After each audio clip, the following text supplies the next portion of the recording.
Hi, hello, how are you? Good day, everyone. How are you today? Hi, I would like to introduce myself. This is Mario Pelasanda. Currently study at Ama University under the course subject of Philippine popular culture under by DSB major in management. Now I'll be discuss about the origin of the Filipino people.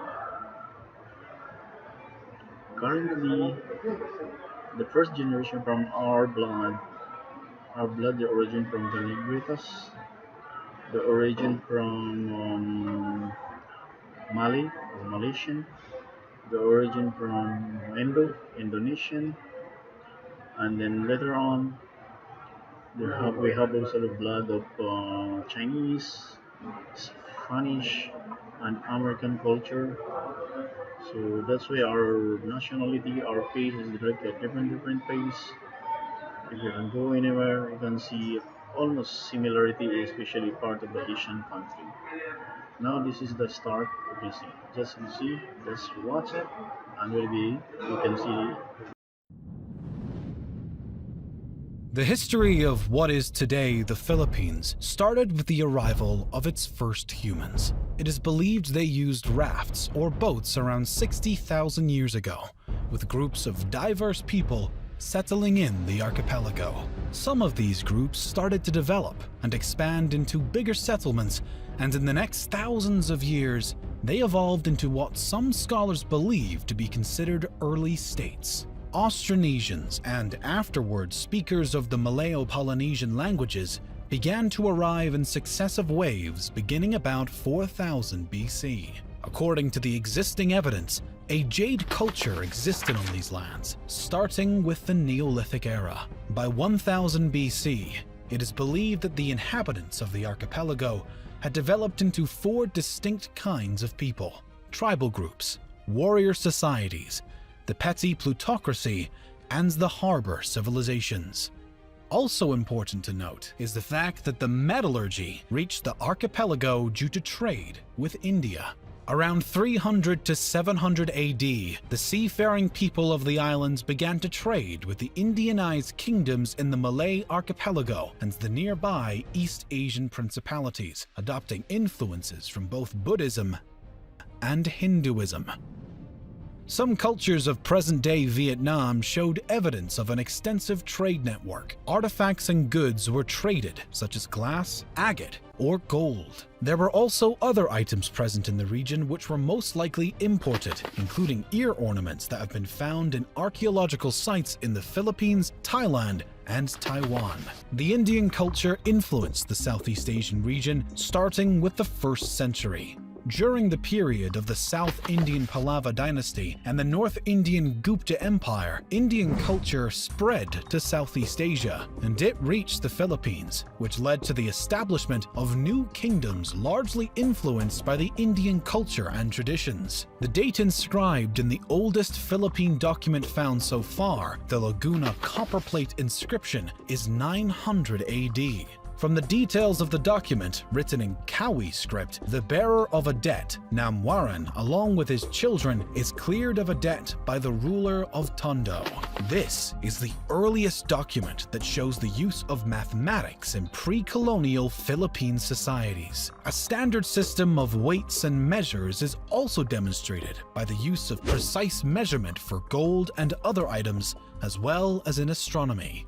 From the various Sanskrit terms and titles seen in the document, the culture and society of the Manila Bay were that of Hindu Old Malay amalgamation, similar to the cultures of Java, Peninsular Malaysia, and Sumatra at the time. In the years leading up to 1000, there were already several maritime societies existing in the islands, but there was no unifying political state encompassing the entire Philippine archipelago. Instead, the region was divided into numerous semi-autonomous city-states under the rule of the plutocracy, while a number of states existed alongside the highland societies. These smaller structures alternated between being part of or being influenced by larger Asian empires like Maya Pahit.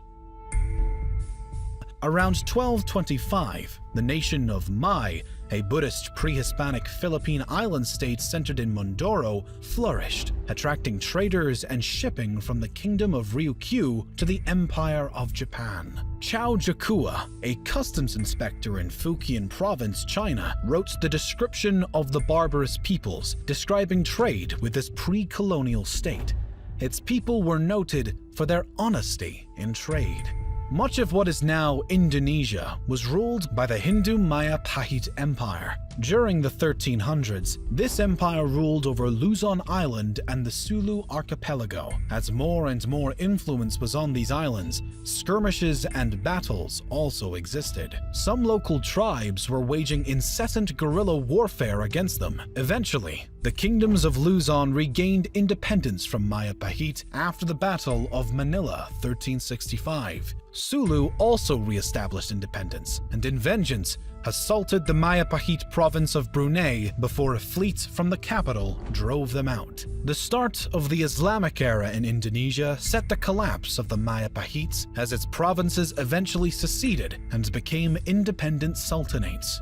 In 1380, Makdum Karim, an Arab trader born in Johor, arrived in Sulu from Malacca and brought Islam to the Philippines. Additionally, Sharif-ul-Hashim, an Arab Muslim explorer, established the Sultanate of Sulu by converting its previous ruler, the Hindu king Raja Baguinda, to Islam and then marrying his daughter. The Sultanate of Maguindanao rose to prominence at the end of the 15th century. Meanwhile, the religion was introduced to the area by Muslim missionaries and traders from the Middle East, Indian, and Malay regions who propagated Islam to Sulu and Maguindanao. As before, when Buddhist and Hindu cultures influenced the archipelago, the same case happened with the Muslim culture. Upon the secession of Brunei from the Maya Pahit Empire, they imported the Arab emir from Mecca, Sharif Ali, and became an independent sultanate. The new religion started to grow roots in the Philippines through conquest and conversion of local leaders in the next decades. Moreover, Islam was further strengthened by the arrival to the Philippines of traders and proselytizers from Malaysia and Indonesia. In 1521, the Spanish reached the archipelago through the expedition around the world led by Portuguese-born Spanish explorer Ferdinand Magellan.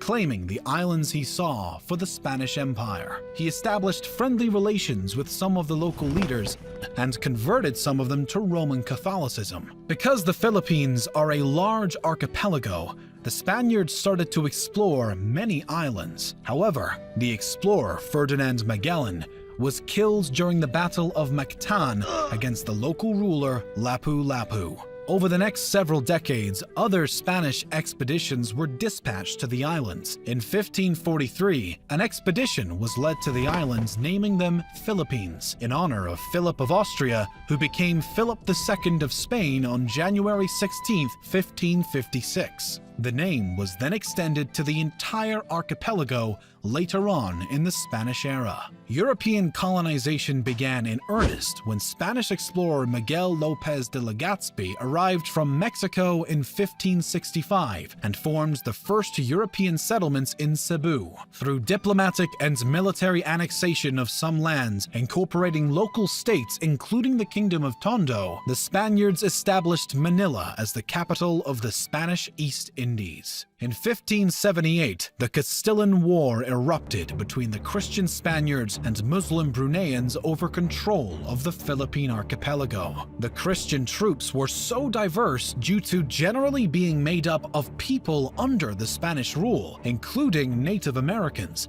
namely Aztecs, Mayans, and Incans, who were gathered and sent from Mexico and South America to be led by Spanish officers that had worked together with native Filipinos in military campaigns across Southeast Asia. The Muslim side was also very diverse though. They were supported by the Ottoman Empire, with their troops consisting of Malay warriors and expeditionary forces sent by the Ottomans, which included mainly Turks, Egyptians, Swahilis, Somalis, Indians, and others. The conflict ended with a status quo antebellum. Just 20 years after the conquest of Luzon, remarkable progress existed in the work of colonization of the islands and the spread of Christianity.